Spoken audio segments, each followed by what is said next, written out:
So let me get this straight a little bit. All this Greek saga thing was basically through God of War Ascension and God of War 3. This is basically like a 6-game saga. I mean, God of War Ascension, Chains of Olympus, 1, Ghost of Sparta, 2 and 3. All of them are 6 games. Like they say, what about the Betrayal, which is, they say it's 100% canon and takes place after the events of God Ghost of Sparta and God of War 2. Well, to be fair, yes, true, it's canon game, they say, but to be fair, is it supposed to be concluded there? I mean, I could say that, but at least basically that was a long game, and plus don't have a mobile phone to do it.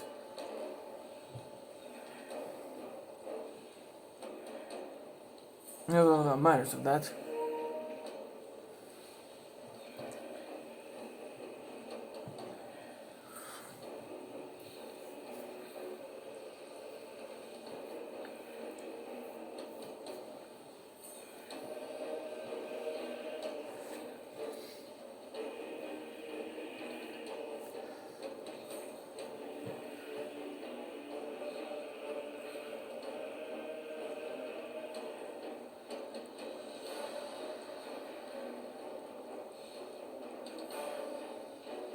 But to be fair with you here, this it's more like a man who at least basically half full of rage, and I don't blame him. I mean, at the beginning, he's basically found out some nightmares and tried to rip off. That's where we find out, and you have the best idea to every worship the gods. Basically, he got rid of his nightmares, since basically Chains of Olympus and 1 serving the gods. Okay. Gavo goes to Sparta, and 2 was basically like, okay, 1 was basically by himself.